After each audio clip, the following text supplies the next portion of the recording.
Ya itu konsekuensi dari negara pasca kolonial. Fasilitas yang ditinggalkan Belanda satu-satunya adalah sistem birokrasi dan sistem hukum. Sebetulnya Indonesia ini nggak pernah dijajah oleh Belanda tuh.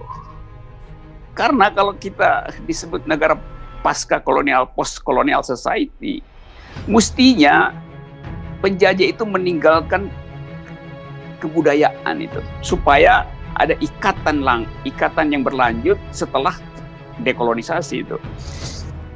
Saya kasih contoh misalnya, Spanyol menjajah Amerika Latin.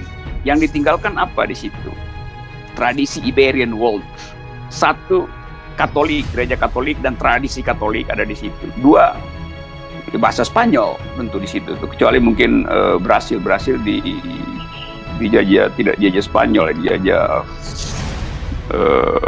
Portugal apa. Tapi umumnya orang menyebut Amerika Latin. Setelah Amerika Latin dekolonisasi dari Spanyol, yang tertinggal di situ infrastruktur kultural, yaitu agama dan bahasa. Orang Filipina misalnya dijajah oleh Amerika. Tertinggal di situ bahasa Inggris dan sistem hukum Barat. Orang Vietnam dijajah oleh Prancis, tertinggal di situ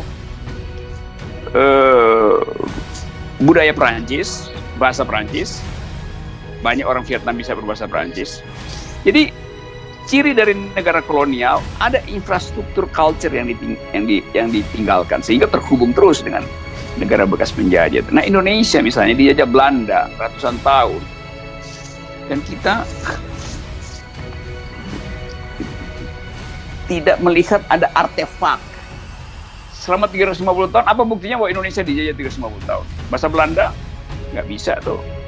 Yang bisa bahasa Belanda sekarang ya sedikit orang di Jawa, sedikit orang di Manado, sedikit orang di Bukit Tinggi tuh. Itu sedikit sekali tuh. Itu pun nenek-nenek tuh, kakek-kakek. Agama tidak, agama Nasrani tidak ditinggalkan Belanda tuh. Sangat minoritas di Indonesia tuh, Muslim mayoritas. Jadi sebetulnya Indonesia itu tidak dijajah, tetapi dirampok. Perampok tidak punya kepentingan meninggalkan jejak peradaban, jejak kebudayaan. Itu bedanya tuh. Jadi saya balik tadi bahwa sistem hukum kita juga memang begitu, dan karena kita dijajah Belanda, maka sistem hukum kita memakai cara berpikir Belanda dalam soal pidana dan perdata. Tetapi sekarang misalnya setelah perkembangan macam-macam, ya pidananya masih banyak bertumpu pada teori hukum Belanda dan pada dalil-dalil Belanda. Walaupun di Belanda banyak perubahan dalam memandang hubungan negara dan individu tuh. Soal penghinaan presiden misalnya, itu di Belanda itu udah dihilangkan jauh sebelum Indonesia merdeka, juga udah nggak dipakai di situ. Kita masih pakai karena kepentingan kita adalah melindungi arogansi kekuasaan. Tetapi praktek perdata kita, praktek bisnis kita nggak lagi pakai hukum perdata Belanda, lebih banyak hukum perdata Anglo-Saxon yang kita pakai kan. Jadi praktek bisnisnya udah praktek Amerika lebih banyak, karena kebebasan berkontrak dengan sendirinya orang bisa memilih sistem hukum. Kalau pidana masih, dan ya itu soalnya. Jadi kalau Pancasila mau ditempelkan di situ, ya ngapain berpikir Pancasila ditempelkan dalam hukum pidana? Hukum pidana itu soal delik, dan ada hal yang universal tuh. Tidak perlu pakai Pancasila pun, di mana-mana juga kalau membunuh ya kena delik, karena itu legal reasoningnya begitu. Menghilangkan nyawa artinya menghina kekuasaan yang resmi, sehingga kekuasaan turun tangan itu.